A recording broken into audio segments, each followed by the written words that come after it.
बिस्मिल्लाहिर्रहमानिर्रहीम। अस्सलाम वालेकुम। आज हम आर्टिकल 58 टू बी को देखेंगे, डिस्कस करेंगे। कुरान की पहले आयत पढ़ लेते हैं, एक तिलावत कर लेते हैं। सूरा बिस्मिल्लाहिर्रहमानिर्रहीम। वल अस्र इन्नल इंसाना लफी खस्र लल्लज़ीना आमनु व अमिलुस सालिहाति व तवासौ बिल हक़्क़ि व तवासौ बिस सब्र। बिस्मिल्लाहिर्रहमानिर्रहीम। इन्ना अतैनाकल कौसर फस्सलि लिरब्बिका वन्हर नशानिका वल अब्तर। देखिए, कॉन्स्टिट्यूशन ऑफ पाकिस्तान 73 का भुट्टो साहब ने बनाया, नो डाउट, ठीक है ना। और उस कॉन्स्टिट्यूशन के बनाने के बाद 7 उसमें चेंजेस खुद भुट्टो साहब ने किए हैं। अमेंडमेंट जो है फर्स्ट 7 भुट्टो साहब ने खुद किए हैं, ठीक है ना, उसके अंदर। और 8वीं चेंज जो है अमेंडमेंट, वो ज़िया-उल-हक साहब ने की, जिसमें ये किया, जब पाकिस्तान बना था उस वक्त आपको पता है आइन नहीं था ना हमारे पास। हमारा पहला आइन तो 56 में बना है। तो हमने इंडिया में एक आइन बना था 1935 में, जब पाकिस्तान और इंडिया आज़ाद नहीं हुए थे। ये अंग्रेज़ों का आइन था, जिसको कहते थे government of India act, GOIA 1935। उसके अंदर एक आर्टिकल 10 था, बड़ा मनहूस किस्म का। आर्टिकल 10 कहता था कि गवर्नर जनरल, यानी सदर, गवर्नर जनरल सदर को कहते हैं, सदर के पास ये पावर है कि वो प्राइम मिनिस्टर को, कैबिनेट को और असेंबली को तोड़ सकता है।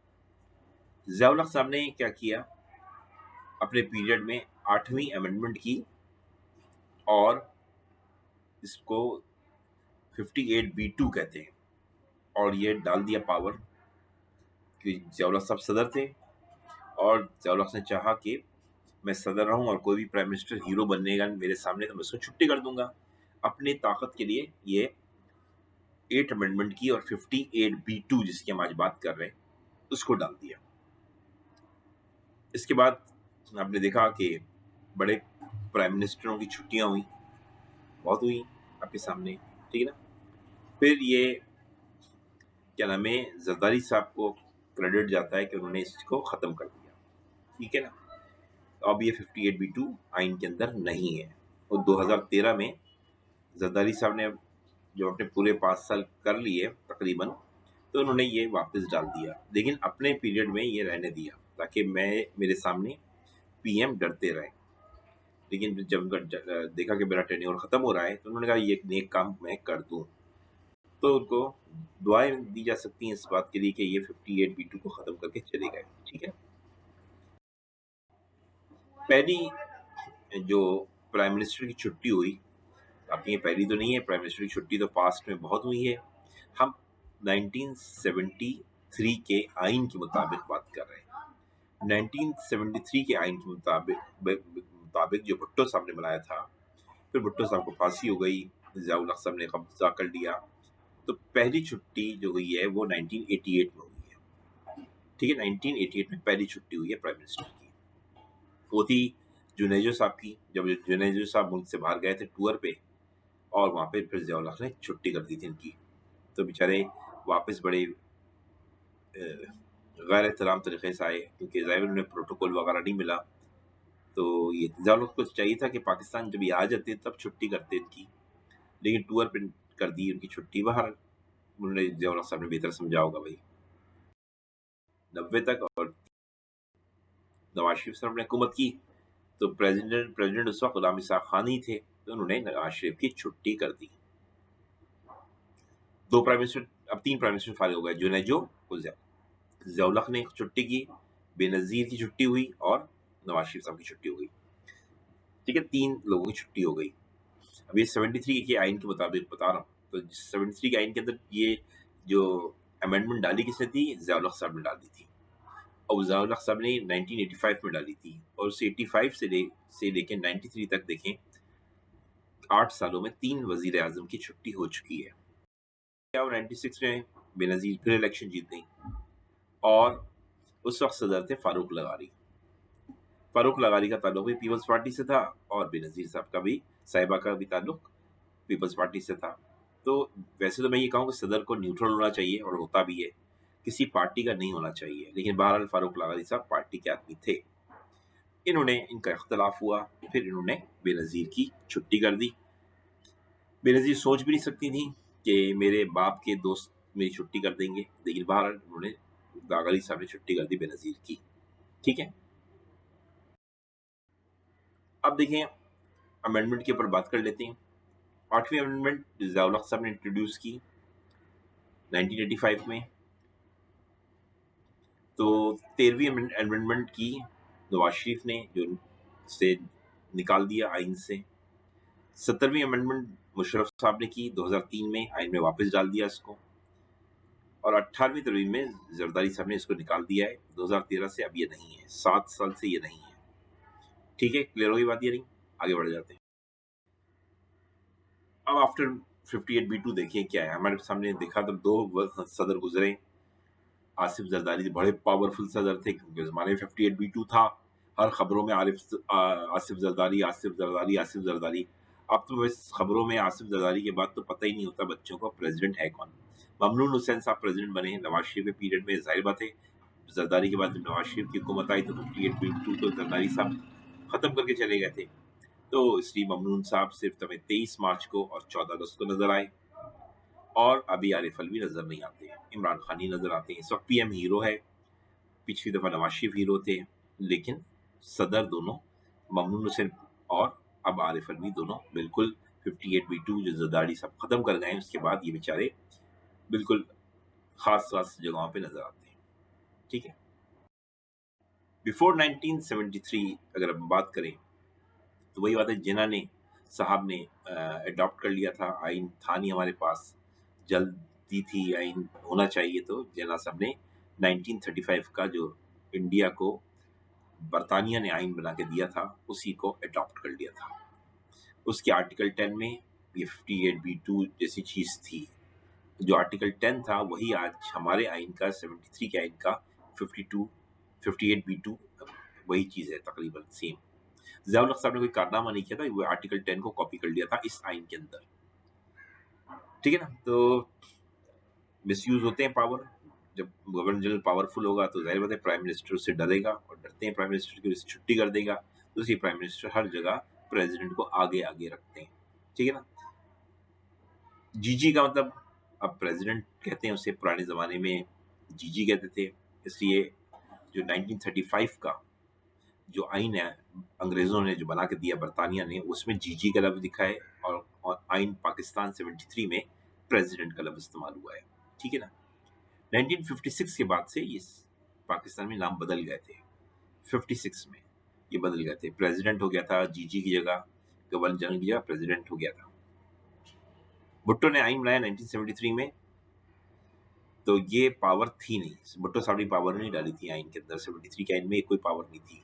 ये ज़िया-उल हक साहब ने 8वीं चेंजेस की। 7 चेंजेस तो खुद भुट्टो साहब ने की, जिसमें दूसरी चेंज जो थी वो कादियानी को गैर मुस्लिम ठहराना था। ये 7 चेंजेस थी आइन के अंदर खुद भुट्टो साहब ने की थी, और 8वीं चेंज जो है वो ज़िया-उल हक साहब ने की थी। ठीक है, जिसमें 58B2 को पहली दफा इस आइन के अंदर, बड़ा प्यारा आइन है हमारा 73 का, उसके अंदर डाल दिया। ठीक है, अब हिस्ट्री देख लेते हैं। 1973 से पहले जो हमारी पास्ट की हिस्ट्री है देख लीजिए। जो जीजी जो थे गवर्नर जनरल साहब हमारे, चूंकि ज़माने में आइन हमारे पास इंडिया का था 1935 का, जीजी के पास पावर थी आर्टिकल 10 के तहत। तो जीजी साहब ने छुट्टी की, किसकी? ख्वाजा नाजिमुद्दीन साहब की छुट्टी की जीजी साहब ने, और उनकी जगह मोहम्मद अली बोगरा को अपॉइंट कर लिया। ख्वाजा नाजिमुद्दीन की जो छुट्टी हुई, ये वो बुलवतन आदमी थे, चाहते कोर्ट जाते और जाकिर पे मुकदमा करते जीजी के ऊपर, लेकिन उन्होंने सोचा कि पाकिस्तान का नाम बदनाम होगा, और पाकिस्तान इस हालात में नहीं है कि कोर्ट कचहरी करे। ये शराफत से घर चले गए, क्योंकि कादिज़म के साथियों में से थे गुलाम मोहम्मद साहब। ये जो जीजी हैं ये भी कादिज़म के साथियों में से थे, क्योंकि जब पाकिस्तान बना है तो पहली कैबिनेट जो थी वो उसके हेड थे लियाकत अली खान, प्राइम मिनिस्टर थे, और उसमें ये गुलाम मोहम्मद था एज ए फाइनेंस मिनिस्टर। बहुत बला का ज़हीन आदमी था, इसलिए लियाकत अली खान ने इसको लिया था। लेकिन लियाकत अली खान से नाराज़ भी रहने लगे थे बाद में, और बहुत ज़्यादा नाराज़ रहने लगे थे, और मरने से पहले लियाकत अली खान इसको हटाना चाह रहे थे, और उसी दौरान लियाकत अली खान की डेथ हुई है, उनको शहीद कर दिया। अब लोगों का ख्याल है कि शायद इसके पीछे गुलाम मोहम्मद साहब का हाथ है। बहरहाल ये हम नहीं कह सकते, क्योंकि बहरहाल हमें पता नहीं है, मैं तो उस वक्त पैदा भी नहीं हुआ था। तो लियाकत अली खान की डेथ हो गई। उसके बाद ख्वाजा नाजिमुद्दीन साहब पीएम बन गए। उन्हें अच्छे खासे ख्वाजा नाजिमुद्दीन जीजी थे पहले। कायद-ए-आज़म के मरने के बाद जीजी ख्वाजा नाजिमुद्दीन साहब बन गए थे। ये जो टोपी वाले हैं ना, ये पहने में बीच में जो है, ये बन गए थे। ये पीएम बन गए। क्या नाम है, लियाकत अली खान की डेथ के बाद उन्होंने कहा मैं हुकूमत चलाऊंगा। तो जीजी की जगह खाली हुई, तो जीजी की जगह ये जो फाइनेंस मिनिस्टर थे जीजी साहब, ये फाइनेंस मिनिस्ट्री को छोड़ के ये जीजी बन गए। ख्वाजा नाजिमुद्दीन ने समझे कि एक कायद-ए-आज़म के साथियों में से हैं, इन्होंने एतराज़ भी नहीं किया है इनको, ये जीजी बन गए। दोनों मिलके काम करने लगे। लेकिन ख्वाजा नाज़िमुद्दीन फिर नाराज़ रहने लगे इनसे कि इनकी हरकतें जो थी जीजी की, वो मुनासिब नहीं थी, वो कुछ चीज़ों को बायपास कर रहे थे। तो उन्होंने ख्वाजा नाज़िमुद्दीन साहब ने थोड़ा-सा इख्तिलाफ हुआ, तो जीजी ने इनको फ़ारिग कर दिया और मोहम्मद अली बोगरा को लेके आ गए। मोहम्मद अली बोगरा का ताल्लुक बंगाल से था, तो ये आ गए। मोहम्मद अली बोगरा साहब ने चार्ज संभाल लिया और ख्वाजा नाज़िमुद्दीन साहब की छुट्टी हो गई। मैं समझता हूँ मोहम्मद अली बोगरा साहब को इस पे एतराज़ करना चाहिए था, नहीं लेनी चाहिए थी पोज़ीशन और कहना चाहिए था जीजी साहब से कि आप ये गलत कर रहे हैं। बहरहाल लेकिन हर आदमी को पीएम बनने का शौक होता है, तो मोहम्मद अली बोगरा ने पीएम बन गए। लेकिन मोहम्मद अली बोगरा एक हुब्बुल वतन आदमी थे। फिर क्या हुआ? इस जो है मोहम्मद अली बोगरा और ये जो जीजी थे गुलाम मोहम्मद, ये दोनों मिलकर हुकूमत चलाने लगे। काफ़ी हुकूमत चलाई तो उन्होंने तय किया कि एक साहब इस्कंदर मिर्ज़ा, इनको इंटीरियर मिनिस्टर बना दिया जाए पाकिस्तान का, और जनरल अयूब खान जो को क्या बना दिया जाए, वो बना दिया जाए डिफेंस मिनिस्टर, क्योंकि जनरल है। तो इन दोनों ने तय किया कि इस्कंदर मिर्ज़ा को हुकूमत में लाया जाए इंटीरियर मिनिस्टर के तौर पे, और जनरल अयूब को बतौर डिफेंस मिनिस्टर के तौर पे लाया जाए। तो पीएम कौन थे आपको पता है, मोहम्मद अली बोगरा थे, और जीजी कौन था? वो था गुलाम मोहम्मद। तो पीएम कैबिनेट का हेड होता है, तो पीएम साहब ने इन दोनों को किसके मशवरे पे, गुलाम मोहम्मद के मशवरे पे ऐड कर लिया। इस्कंदर मिर्जा को बतौर वजीर दाखिला और जनरल अयूब को वजीर दिफा। अब इस्कंदर मिर्जा साहब आ गए और अयूब खान भी आ गए और काम होने लगा, चलने लगा। फिर क्या हुआ कि गुलाम मोहम्मद साहब जो क्या नाम है जीजी बन के काम करने लगे, और पीएम बोगरा अपने पीएम थे, बोगरा साहब। और ये दोनों अयूब खान और क्या नाम है इस्कंदर मिर्जा काम कर रहे थे। और याद रहे कि अयूब खान का ताल्लुक फौज से था और सिकंदर मिर्जा सिविलियन थे। ठीक है, किसी ज़माने में ये भी फौजी रहे थे, लेकिन ये वैसे सिविलियन थे। ठीक है, तो ये काम इसका से एक छोटी सी बात ये ज़रूर कहूँगा कि गुलाम मोहम्मद के मशवरे से फौज जो है पहली दफ़ा हुकूमत के अंदर कदम रख दिया उसने as a defence minister, Ayub Khan ने। अगर ये गुलाम मोहम्मद मशवरा ना करते, तो ना देते, और मोहम्मद अली बोगरा अक्लमंदी का मुजाहरा करते, तो फौज हुकूमत में नहीं आती, वो अपने दिफा को देती और हमारा दिफा मजबूत होता। अभी भी मजबूत है और मजबूत होता। अब जीजी और पीएम कौन है? जीजी गुलाम मोहम्मद, और पीएम कौन है? मोहम्मद अली बोगरा। इन दोनों को इस्कंदर मिर्जा साहब ने फारिग कर दिया। कब दौड़ लो, ये थे दिफाई में वजीर दिफा थे, लेकिन इन्होंने इन दोनों को दफा कर दिया, गेट आउट कर दिया। अब बन गए इस्कंदर मिर्जा साहब जीजी। अब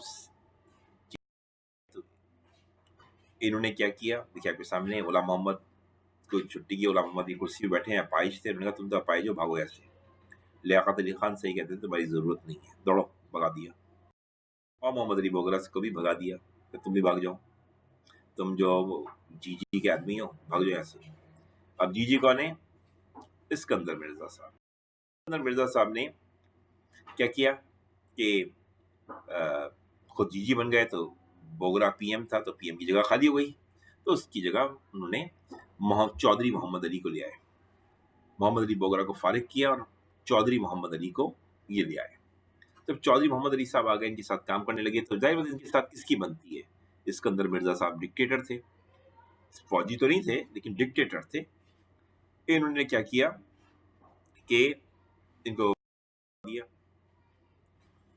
तो सिकंदर मिर्जा साहब ने क्या किया कि जो 56 का आईएनएस पे खुद काम किया, और जो कायदे-आज़म के ज़माने से जो एफर्ट हो रही थी आइन पे, वो सब तकरीबन ही ख़त्म हो गई और कुछ उसमें से लिया भी, लेकिन बहुत सारी नई चीज़ें चेंज करके आइन को डेवलप कर दिया और आइन 56 का बन गया सिकंदर मिर्ज़ा के अंडर में। लेकिन सिकंदर मिर्ज़ा साहब ये भूल गए, क्योंकि ज़ाहिर बात इनको लॉ का इतना एक बैकग्राउंड नहीं था कि जो आइन वो बना रहे हैं, वो तो पार्लियामेंट्री आइन है और पार्लियामेंट्री आइन के अंदर तो पीएम पावरफुल होता है।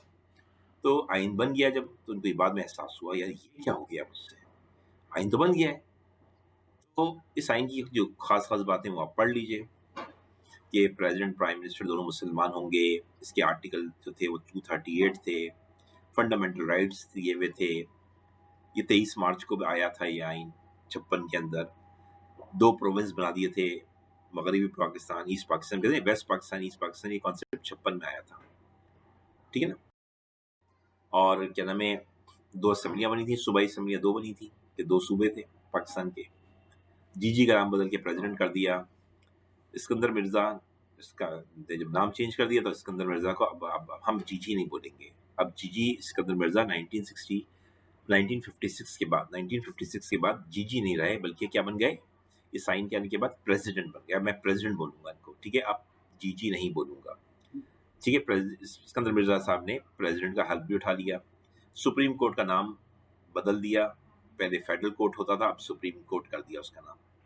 सूबाई कोर्ट का नाम होता था चीफ कोर्ट्स, अब उसका नाम हाई कोर्ट कर दिया।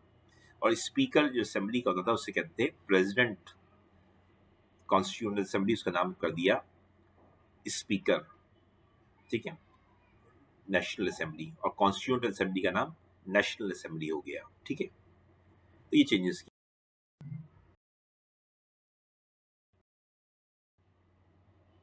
देखें, उड़ा दिया 56 के आइन के तहत। पहले इनको उड़ा इनको उड़ा दिया, तीनों को उड़ा दिया, 3 आदमी उड़ गए। अब क्या करें?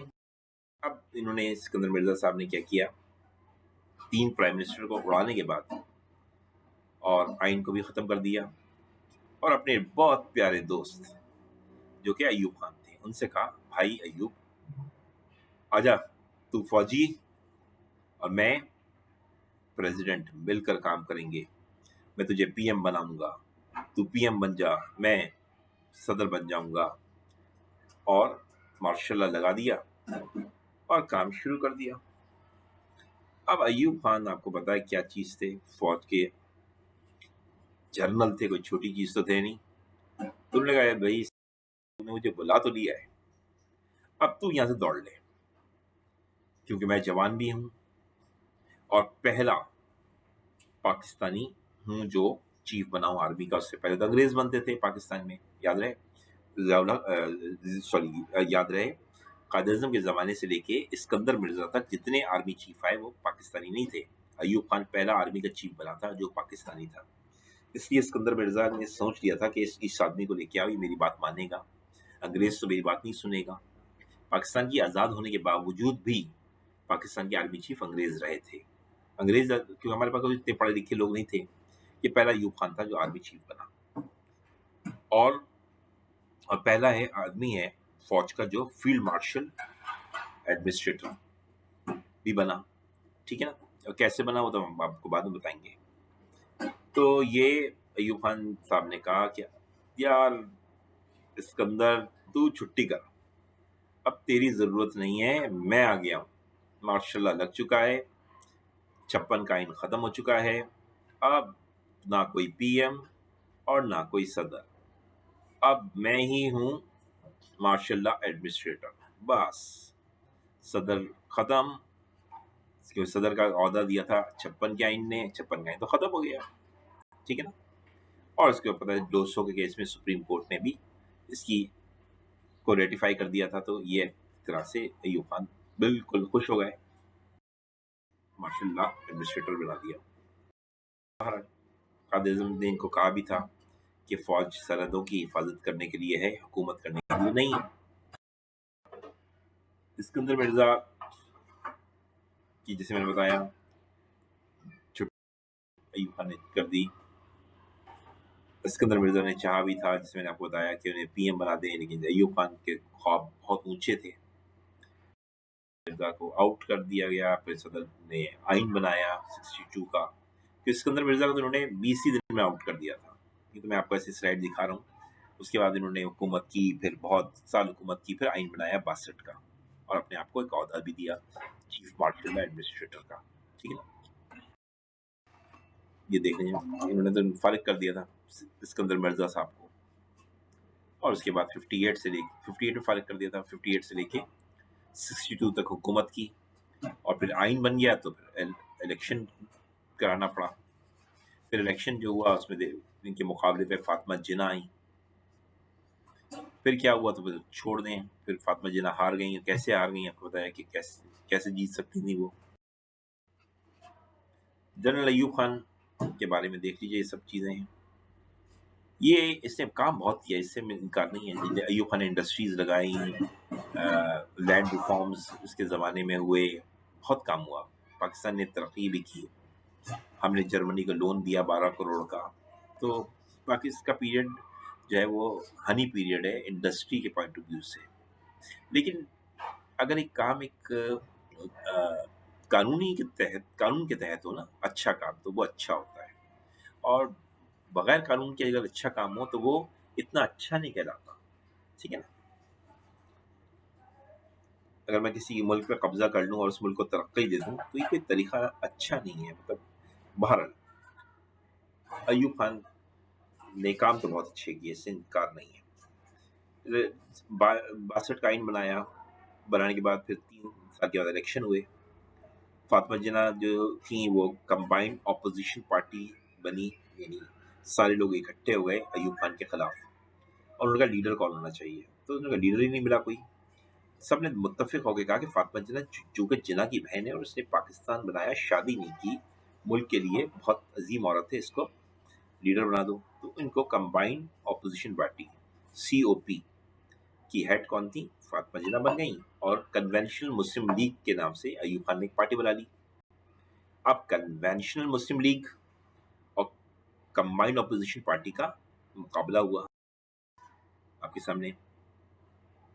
अब Ayub Khan field marshal law administrator थे, फौजी थे, जनरल थे। इलेक्शन में फातिमा जिन्ना शरीफ खातून फातिमा जिन्ना हार गई। आप समझ गए कैसे हार गई।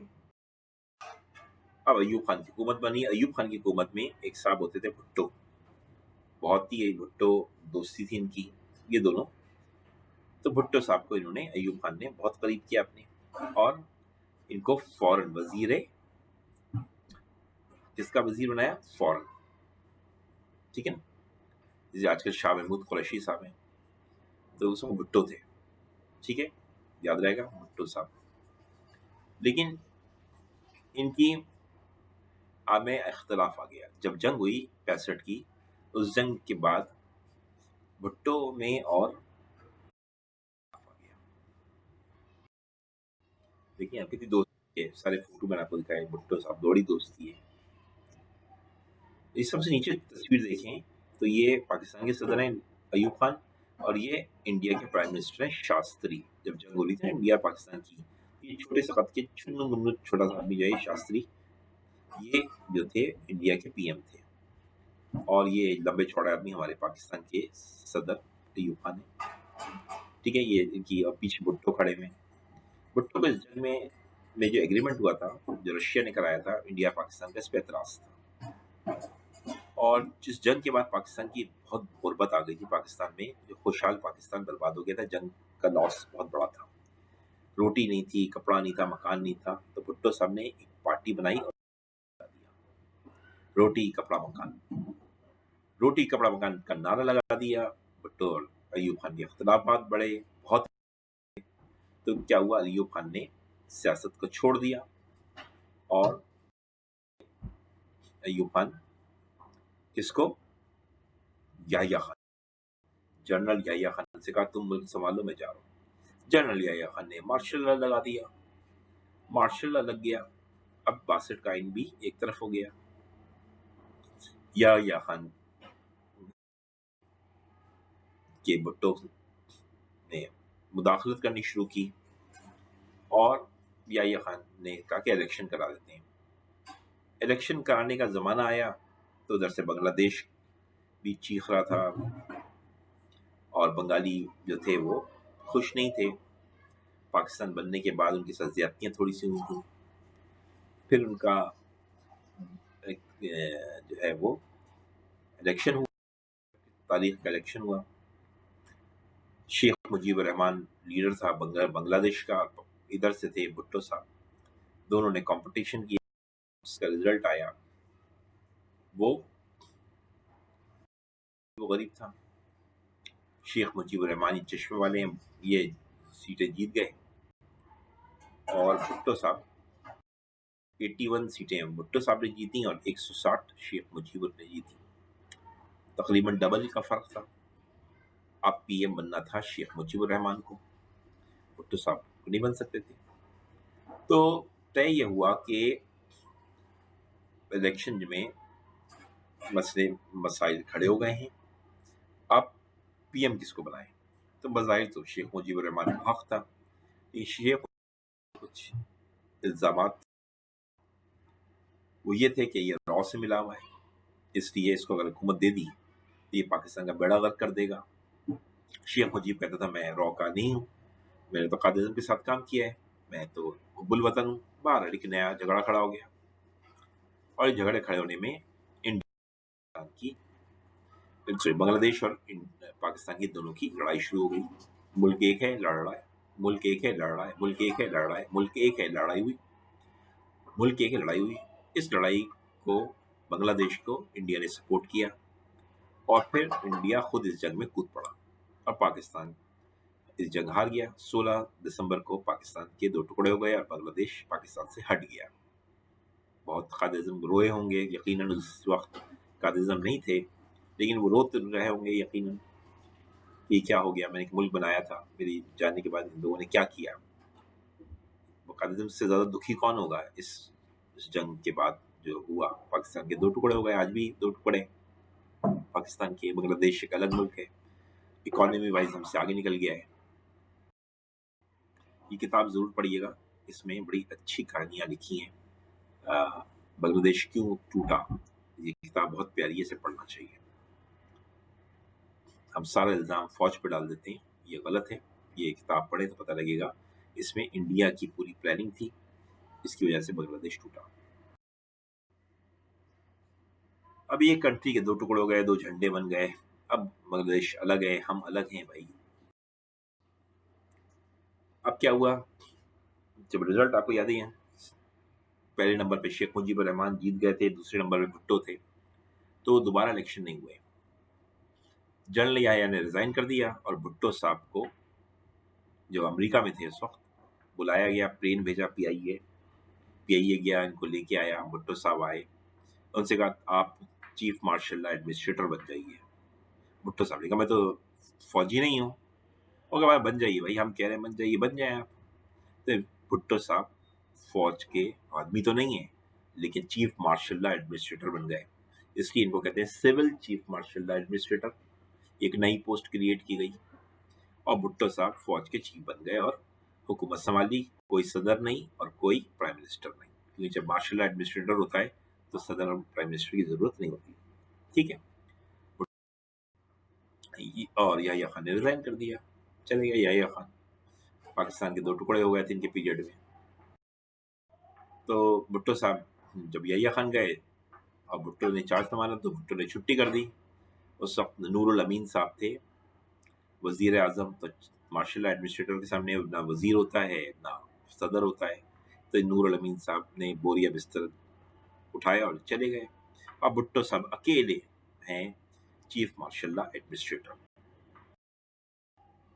ठीक है, अब क्या हुआ कि भुट्टो साहब ने क्या नाम है चार्ज संभाल लिया और इसी दौरान अस्मा जिलानी का केस और जरीना गौहर का केस सुप्रीम कोर्ट में गया और सुप्रीम कोर्ट ने मार्शल लॉ को गलत करार दिया और अब जरूरत पड़ गई कि, और मार्शल लॉ तो गलत हो गई है, अब चीफ मार्शल एडमिनिस्ट्रेटर गलत बैठा हुआ है, तो अब क्या करें।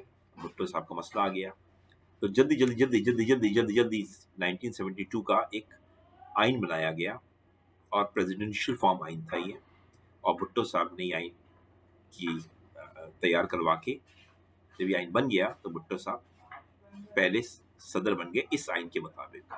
1972 के मुताबिक भुट्टो साहब सदर बन गए इस आइन के मुताबिक। ये पहले ही सदर थे और आखिरी सदर थे, क्योंकि 72 का आइन बनने के बाद फौरन 73 का आइन बनना शुरू हो गया। और ये भुट्टो साहब का थोड़ा सा इंट्रोडक्शन मैंने दिया, कायदे आज़म को उन्होंने लेटर लिखा था, ये थोड़ा इररिलेवेंट है लेकिन पढ़ लीजिएगा। तो डॉक्टर हफीज़ पीरज़ादा को भुट्टो साहब ने कहा आइन बनाओ जल्दी से, तो आइन बनाया डॉक्टर हफीज़ पीरज़ादा साहब ने। और आइन बनने के बाद होना चाहिए था इलेक्शन कुछ नहीं हुए। भुट्टो साहब ने आइन बनने के बाद प्राइम मिनिस्टर बन गए भुट्टो साहब, और इस आइन के तहत। और ये आइन पार्लियामेंट्री था और इसमें पीएम के पावर ज़्यादा थे, 58B2 तो थी नहीं इस वक्त 73 के आइन के अंदर। ये तो जिया ने डाली थी, जिया की कहानी भी बाद में आएगी। तो इसमें सेनेट को इंट्रोड्यूस कराया 73 के आइन में। Very good, thank you Bhutto साहब, thank you doctor Hafeez Pirzada साहब, ये सेनेट का कॉन्सेप्ट लेके आए 2 हाउसेस का। ये भुट्टो साहब जब पीएम बन गए तो सदर की ज़रूरत पड़ी। सदर किसको बनाए, तो इनको बना दिया गया फजल इलाही चौधरी को। ये नया नाम है आप लोगों के लिए, आप लोग देख लें। ये भुट्टो के ज़माने में सदर यही हुआ करते थे। इनका भी नाम इसलिए कॉमन नहीं है क्योंकि ये आपको बताया कि पार्लियामेंट्री सिस्टम में आइन जब आ जाता है तो फिर वो पीएम पावरफुल होता है। तो पीएम पावरफुल था, 58B2 थी नहीं, तो सदर को लोग नहीं जानते, तो ये पहचाने सदर थे, स्मार्ट से आदमी थे। तो इलेक्शन हुए नहीं, भुट्टो साहब पीएम बन गए। उन्होंने 7 चेंजेस की, जिसमें से कादियानी को काफिर डिक्लेयर किया गया, वो आइन की दूसरी अमेंडमेंट थी। 1 से लेकर 7 तक तो भुट्टो साहब ने खुद अमेंडमेंट की आइन के अंदर। और भुट्टो साहब बड़ी कामयाब हुकूमत चला रहे थे, बुलवतन भी थे, बड़े एग्रेसिव लीडर थे, बहुत ज़बरदस्त ये मतलब खतीब भी थे, और विजन का बड़ा अच्छा था। OIC और पाकिस्तान को न्यूक्लियर में बनाने में इनका बहुत अहम किरदार है। जुल्फ़िकार अली भुट्टो साहब का जैसे मैंने बताया कि हुकूमत चला रहे थे, तो फिर इलेक्शन की का ज़माना आया 77 में। 73 में आइन बना, तो अब पहला इलेक्शन हुआ 77 में। इसमें भुट्टो साहब ने 155 सीटें जीती और टोटल 200 सीट में से 155 सीट जीत के तो भुट्टो साहब खुश हो गए। लेकिन जो भुट्टो की अपोजिट पार्टीज थी उन्होंने एतराज़ किया और कहा कि ये भुट्टो साहब ने इस इलेक्शन में धांधली की है। और तो इतनी रोडों पे लोग आ गए, स्ट्राइक्स, उफ तब्बा, इतना बड़ा धमा चौकड़ी हुई और लोग रोडों पे भुट्टो साहब के खिलाफ। हालांकि भुट्टो साहब सीटें जीत गए थे, उनको हुकूमत करने देना चाहिए था, लेकिन अपोजिशन पार्टी तो ये है ना कि बस हम तो, हमारी बचपन से ये आदत है कि अगर कोई जीत जाता है तो दूसरी पार्टी उस रिजल्ट को कबूल नहीं करती। जैसे आजकल नवाज शरीफ साहब और पीपल्स पार्टी कह रहे हैं इमरान खान ने धांधली की है, उस वक्त भुट्टो ने धांधली की है, ठीक है ना। भुट्टो को बहुत जब प्रोटेस्ट बढ़ गए तो भुट्टो को आर्मी चीफ को बीच में आना पड़ा। आर्मी चीफ था नहीं पिक्चर में, अब आर्मी चीफ पिक्चर में आ गया। भुट्टो को अरेस्ट कर लिया और अरेस्ट करने के बाद एक लॉ आ गया, the law continuous in force order 1977। इसने क्या किया के तहत ज़ियाउल हक साहब लेके आ गए। ये ज़िया आर्मी चीफ थे और भुट्टो साहब ने आर्मी चीफ ज़ियाउल हक को बनाया था। हालांकि 3 जनरलों का हक था, तीनों को छोड़ के ज़िया चौथे नंबर पे थे, जूनियर थे, इनको प्रमोट किया। तो क्या हुआ कि ज़िया चीफ थे, लेकिन ज़िया साहब ने को मौका गनीमत नज़र आया और उन्होंने क्या किया कि भुट्टो को अरेस्ट कर लिया और मामलात को कंट्रोल किया। जो तूफान बदतमीजी हो रही थी, रोडों पे लोग ऑपोजिशन कर रहे थे, वो कंट्रोल हो गया। जब भुट्टो को अरेस्ट किया तो नुसरत भुट्टो ने केस किया ज़ियाउल हक के ऊपर कि आपने एक वज़ीर आज़म को अरेस्ट कर लिया है और आपने मार्शल लॉ लगा दिया है, आइन को सस्पेंड किया है। आर्टिकल 6 के हिसाब से तो आप बहुत बड़े मुजरिम हैं, क्योंकि आइन को सस्पेंड करना बहुत बड़ा गुनाह है, जुर्म है। नुसरत भुट्टो ने जो पिटीशन दाखिल की, क्योंकि चूंकि बहुत ही पब्लिक लेवल का केस था, तो ये आर्टिकल 184 के तहत सुप्रीम कोर्ट में पिटीशन गई, हाई कोर्ट में नहीं गई। हाई कोर्ट में नहीं गई, सुप्रीम कोर्ट में गई। ज़ियाउल हक साहब ने AK बरोवी साहब और भुट्टो साहब ने याहिया बख्तियार साहब को लिया वकील। याहिया बख्तियार जो थे वो पिटिशनर थे, और स्टेट की तरफ से AK बरोवी साहब, AK अल्लाह बख्श करीम बरोवी साहब जो थे, बहुत बड़े लॉयर हैं, ये ज़ियाउल हक की तरफ से थे। और AK बरोवी साहब के आर्ग्यूमेंट जो थे वो सुप्रीम कोर्ट को ज़्यादा अच्छे लगे। पिटीशन नुसरत भुट्टो की रिजेक्ट हो गई, भुट्टो साहब को फांसी हो गई, और पीरियड ऑफ इस्लामाइजेशन शुरू हो गया। इस्लामिक लॉज बनने लगे। ज़ियाउल हक का ताल्लुक चूँकि एक मजहबी ख़ानदान से था, तो वो इस्लामिक लॉज को पसंद करते थे, और इस्लामिक लॉज सारे जो हैं ज़ियाउल हक के ज़माने में बने। ये हम बाद में डिस्कस करेंगे कि नुसरत भुट्टो की पिटीशन क्यों रिजेक्ट हुई। इस वक्त हम नहीं बोलना चाह रहे, इस वक्त वो हमारे लिए अलग वीडियो है, ठीक है। ये आपके सामने अब याहिया बख्तियार की शक्ल देख रहे हैं, आपने नहीं देखी होगी, ज़ेबा बख्तियार के वालिद हैं ये, एक्ट्रेस थी मशहूर और मारूफ ये। और जो ज़ियाउल हक के साहब जो हैं ये ब्लैक एंड वाइट में, ये AK बरोवी साहब हैं, दोनों बहुत बड़े लॉयर्स थे। फिर याहिया बख्तियार का बहुत बुरा हाल हुआ, क्योंकि भुट्टो की फांसी के बाद ज़ियाउल हक इनके पीछे लग गए थे। ये भी हमारा वीडियो हमने बनाई है, उस पर डिस्कस करेंगे। तो बहरहाल नुसरत भुट्टो की सुप्रीम कोर्ट में जो पिटीशन थी वो रिजेक्ट हो गई, और नज़रिया ज़रूरत के तहत जो है वो ज़ियाउल हक साहब का काम जायज़ हो गया, क्योंकि पब्लिक जो है वो ज़ियाउल हक के काम पे एतराज़ नहीं कर रही थी। और कैल्सन की थ्योरी कहती है अगर कोई काम पे आवाम राज़ी हो और वो कोई, तो फिर वो ठीक है, जिस पे पूरी आवाम एग्री है। हमारी तो यही होता है ना कि जो अपोजिशन पार्टी थी, भुट्टो को हटाओ, फौज को लाओ, तो सब ठंडे हो गए थे, फौज के आने के बाद खुश हो गए थे। तो इसलिए सुप्रीम कोर्ट ने कहा ठीक है, अगर आवाम खुश है ज़ियाउल हक से तो ठीक है। और ज़ियाउल हक साहब से कहा क्या, इलेक्शन कराए 90 दिन के अंदर अंदर। ज़ियाउल हक साहब ने कहा कि यार मार्शल लॉ जो है मैंने लगाई है, परमानेंट नहीं लगाई है, ये तो मैंने इसलिए लगाई है कि मैं इलेक्शन कराना चाहता हूँ। फौज आ जाएगी तो ये रोडों पे स्ट्राइकें ख़त्म हो जाएंगी, अमन आ जाएगा, और हम नई हुकूमत बनाएंगे। और भुट्टो साहब को छोड़ दिया। भुट्टो साहब जब जहाँ बाहर निकल गए जेल से, तो भुट्टो साहब ने स्ट्राइकें करना शुरू कर दी। जब स्ट्राइकें करना शुरू कर दी और धमकी दी ज़ियाउल हक साहब को कि मैं तुम्हें आर्टिकल 6 के तहत, तुमने चूंकि आइन को सस्पेंड किया है, तो मैं तुम्हें लटकवा दूंगा या जो भी कर दूंगा। तो उस पर आर्मी चीफ ज़ियाउल हक साहब ने भुट्टो को दोबारा अरेस्ट कर लिया, और उसके बाद भुट्टो साहब को फांसी हुई। ये तो मालूम है आपको, इसलिए इसकी गहराई में जाना नहीं चाह रहा मैं। ठीक है, आपके सामने, और ये देख लीजिए, पढ़ लीजिए, समझ लीजिए, ठीक है ना। थर्ड मार्शल लॉ जो है वो ज़ियाउल हक साहब ने लगाया। पहला मार्शल लॉ सिकंदर मिर्जा और अयूब खान ने मिलकर लगाया था। दूसरा लगाया था याहिया खान ने। तीसरा लगाया ज़ियाउल हक साहब ने। तो एक 58 में लगा, एक 69 में लगा, और एक जो लगा 1977 में। ठीक है ना, क्लियर। 3 मार्शल लॉ लगा। ज़ियाउल हक साहब का प्लेन क्रैश हो गया 1988 में, 17 अगस्त थी। और ज़ियाउल हक के बाद गुलाम इसाक खान साहब प्रेसिडेंट। 58B2 का देख दोबारा पढ़ लेते हैं क्या है। 8वीं अमेंडमेंट से 85 में ज़ियाउल हक साहब ने लेके आए, 96 में नवाज शरीफ ने उड़ा दिया इसको, फिर मुशर्रफ साहब ने डाल दिया, फिर जरदारी साहब निकाल के चले गए। मार्शल लॉ इम्पोज की सिकंदर मिर्जा ने अयूब से साथ मिलकर 58 में। 69 में मार्शल लॉ दोबारा लगी, याहिया साहब ने लगाई। 77 में ज़ियाउल हक साहब ने मार्शल लॉ लगाई, और 99 में मुशर्रफ ने मार्शल लॉ नहीं लगाई थी, इमरजेंसी लगाई थी। ठीक है ना, आइन को मुअत्तल किया था, इसलिए आर्टिकल 6 के तहत उन पर केस बना हुआ है और वो मुल्क से बाहर है, क्योंकि इस आइन को सस्पेंड करना बहुत बड़ा जुर्म है। ये PM है। 58B2 की वजह से कोई भी PM पाकिस्तान का पूरा टेन्योर नहीं कर सका। लियाकत अली खान के ज़माने में 73 का आइन नहीं था, 58B2 को तो थी नहीं इस ज़माने में। तो लियाकत अली खान को तो गोली मार दी गई थी। और लियाकत अली खान इलेक्शन के बगैर आए। सर ख्वाजा नज़रुद्दीन भी पीएम बने, इलेक्शन के बगैर बने।